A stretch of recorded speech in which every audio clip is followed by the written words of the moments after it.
धन्यवाद। इस YouTube channel में आप सबका स्वागत करते हैं। मैं आशा रखते हैं आप सब लोग ठीक हैं। सबको मसीही नमस्कार। प्रभु आप सबको बहुत बहुत आशीष करें।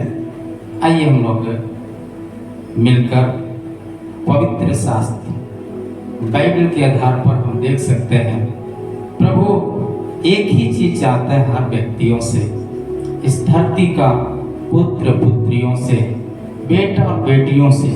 वो चाहता क्या, उसकी मन की चाहत क्या है, उसकी मन की इच्छा क्या है। मन की इच्छा यही है, परमेश्वर के खेत में बीज बोने वाला बनो तो बहुतायत का कटनी कर पाओगे। आपका जीवन में बहुतायत का फल आना है। यदि चाहते हैं तो बीज को बोए, परिवार में बीज को बोए। जैसे किसान खेत में बीज बोता है, स्वर्गीय खेत में भी बीज बोने में आगे चढ़ बढ़कर हिस्सा लें। आप जरूर, आपका जीवन आशीष से भर जाएगा, भरपूर हो जाएगा। आमीन। परमेश्वर की काम में आप दान देने में आप आगे रहें। आप जो कमाते हैं अपना दसमांश कलीसिया में देने में आगे रहें।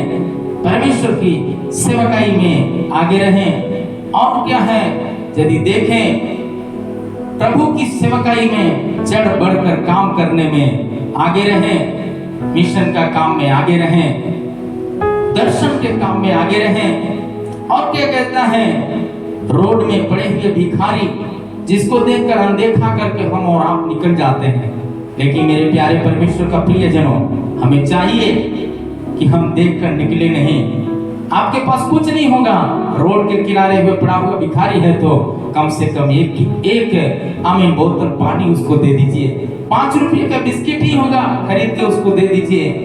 प्रभु आपको उसी में बीज डाला हुआ फल उसको जरूर देगा। परमेश्वर का वचन कहता है, इतना ही नहीं, आपके पास यदि भोजन है जरूर एक टाइम का भोजन उस तक पहुंचा दे। यदि आप पहुंचा नहीं सकते, अस्पताल में पड़े हुए बीमार लोगों के लिए एक टाइम का भोजन छोड़कर प्रार्थना करें, ये समझकर ये मेरा परिवार के लोग उधर पड़ा हुआ है। यदि इस प्रकार का बीज बोने के लिए तैयार हैं तो प्रभु का वचन कहता है, यदि आप यीशु मसीह के बारे में जान गए, कम से कम अपनी जिंदगी की गवाही अपने पड़ोसी, अपने परिवार से जरूर बताएं। प्रभु यही चाहता है। क्या गवाही है? यीशु मसीह मेरे लिए मारा गया, यीशु मसीह मेरे लिए गाड़ा गया, यीशु मसीह तीसरे दिन जी उठा। मैं बीमारी में मर गया था, लेकिन यीशु मसीह उस बीमारी के बीच में हमें जीवन दिया। यदि आप बच गए, वो गवाही को जरूर आप प्रस्तुत करें। उत्पत्ति का पुस्तक 26 अध्याय 12 और तो वहां पर लिखा है, क्या कहता है? फिर इसहाक ने उस देश में जोता बोया और उसी वर्ष में 100 गुना फल पाया। 100 गुना फल पाया। आज यदि आप बोलते हैं, जरूर उसी साल के अंदर आपके जीवन में आप देखेंगे, आपका बेकार नहीं जाएगा। किसान खेत में बिया डाला है, बेकार नहीं गया। मौसम चाहे जैसा भी हो, मौसम सुखाड़ का हो सकता है, मौसम में शायद बहुत तरह की उतार चढ़ाव हो सकते हैं। आप चिंता मत करें। जैसे किसान अंतिम वर्षा का याद में वो अपना बीज बोना कम नहीं करता है, जिसका कारण है एक अच्छा फल को देखता है। यदि आप उसे मौसम को देखकर डर गए, आप सोचिए आप अपना खेती को हरा भरा नहीं देख सकते। मेरे प्यारे परमेश्वर का प्रियजनों, इसहाक जब जोता बोया, उसी साल में उन्होंने 100 गुना फल को पाया है, तो हम और आप क्यों ना पाएंगे? इसहाक के समान अपने आप को देने वाला बच्चा है। अब्राहम की बात मानकर अपने आप को दे दिया। क्या हो गया? बलिदान होने से भी बच गया, मृत्यु से बच गया। यदि हम और आप अपने आप को दे दें, हम भी बच निकलेंगे। आपका जिंदगी में क्या परेशानियां हैं, परेशानी को भूल जाइए, यीशु मसीह के लिए अपने आप को दे दीजिए। इसलिए व्यवस्था विवरण का पुस्तक 1 अध्याय का 11 आयत में लिखा है, क्या कहता है? तुम्हारे पितरों का परमेश्वर, तुम्हारे पितरों का परमेश्वर तुमको 1000 गुना और भी बढ़ाए। 1000 गुना, 1 गुना नहीं 1000 गुना बढ़ाएगा पितरों का परमेश्वर। पितरों मतलब अब्राहम, इसहाक, याकूब का परमेश्वर, मतलब इस्राएल का परमेश्वर, वो बढ़ाने वाला परमेश्वर है। आगे क्या कहता है? और अपने वचन के अनुसार तुमको आशीष भी देगा। वचन जो सुनते हैं, वचन जो पढ़ते हैं, वचन के अनुसार उनको पवित्र आत्मा, प्रभु सर्वशक्तिमान परमेश्वर आशीष भी देगा। फिलिपियों का पुस्तक 4 अध्याय 19 आयत में लिखा है,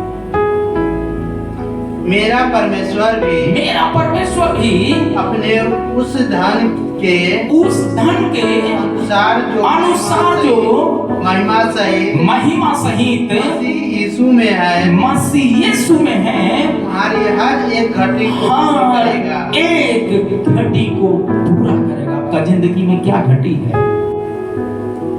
उस महिमा मैं प्रभु को यदि आप पुकारें, आपकी हर कमी घटी को, हर धन संपत्ति पर आशीर्वाद करने वाला परमेश्वर है।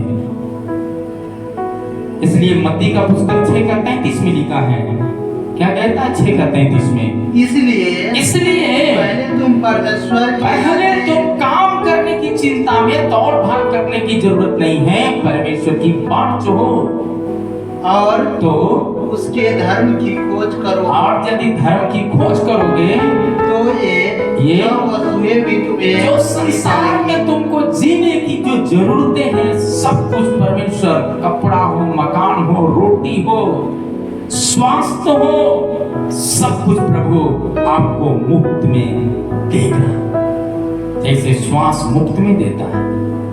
मेरे प्यारे परमेश्वर का प्रियजन, इसका मतलब ये नहीं कि काम नहीं करना। काम करने के लिए प्रभु शक्ति प्रदान करेगा। काम जरूर करना है, लेकिन काम से बढ़कर परमेश्वर का नाम लेना बहुत जरूरी है। लोग काम के पीछे, जो आज है काल नहीं रहेगा, घास के समान मुरझा जाने वाला चीज है, उसके पीछे हम दौड़ने के लिए जरूरत नहीं, परंतु यहोवा का बाट जोड़ने की जरूरत है। इसलिए नीति वचन का पुस्तक 28 का 25 आयत में लिखा है, लालची मनुष्य झगड़ा मचाता है, और जो यहोवा पर भरोसा रखता है और हिष्ट पुष्ट हो जाता है। वो क्या हो जाता है? ताकतवर बन जाता है। जो परमेश्वर पर भरोसा रखता है वो लड़ता नहीं है, बल्कि परमेश्वर पर अपने आप को दे देता है। और लालची मनुष्य क्या करता है? लोगों को आगे बढ़ते हुए बुलाएगा, लोगों से लड़ेगा, झगड़ेगा, दोष लगाएगा। इसी से वचन कहता है, मन फिराओ और बीज के समान अपने आप को बो दो, मतलब अपने आप को दे दो, एक दूसरे को माफ करके आगे बढ़ो, आपका जिंदगी खुशहाल हो जाएगा।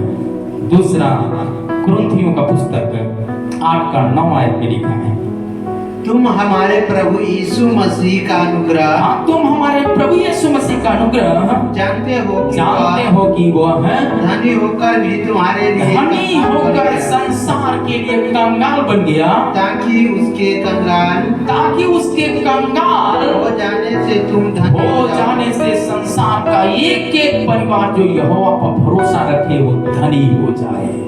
विश्वास में धनी, चंगाई में धनी, उन्नति में धनी, आत्मिक बढ़ोतरी में धनी, बिजनेस में धनी, हर बातों में धनी, पैसा में धनी, भलाई के काम में धनी।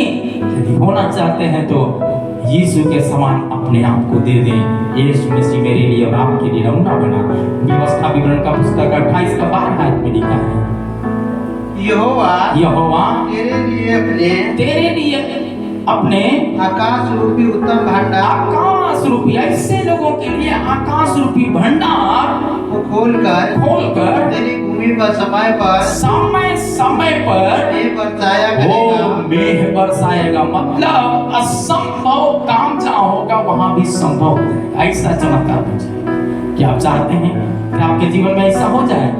योएल का पुस्तक में लिखा है 2 का 26 आयत में, तुम पेट भरकर खाओगे पेट भर के खाओगे और तृप्त रहोगे और तृप्त रहोगे और अपने परमेश्वर यहोवा के नाम की नाम की स्तुति करोगे जिसने तुम्हारे लिए आज से क्रम के काम किए हैं मेरी प्रजा की आशा फिर कभी ना प्रजा की आशा कभी न टूटेगी। किसकी आशा नहीं टूटेगा? जो हर समय सुबह हो या शाम प्रभु का महिमा करेंगे, स्तुति करेंगे, धन्यवाद देंगे। सुबह हो या शाम ले लो यीशु का नाम। जो यीशु मसीह का नाम लेंगे उनका ऊपर समय समय पर मेह बरसाएगा, पेट भर के खाएंगे और आनंद में बढ़ते जाएंगे। प्रभु इन वचनों से बहुत बहुत आशीष करें। आइए हम आपके लिए प्रार्थना करें। परमेश्वर धन्यवाद जो वचन हम लोगों ने सुना है, सुनने वाले हर एक जन के जीवन में प्रभु आशीष का कारण बने, उनके जीवन में बड़ा उन्नति हो प्रभु। उनका बीज बोना व्यर्थ नहीं बल्कि हजारों हजार गुना आशीर्वाद का कारण बने प्रभु। उनके पैसा पर आशीष करे, कपड़े पर आशीष करे, धन संपत्ति पर आशीष करे, बाल बच्चे परिवार पर आशीष करे प्रभु। बिजनेस पर, काम काज में, नौकरी में आमीन आशीष दे परमेश्वर। प्रभु ताकि तेरी महिमा हो। प्रार्थना सुनते धन्यवाद मांगते यीशु के नाम से, आमीन आमीन।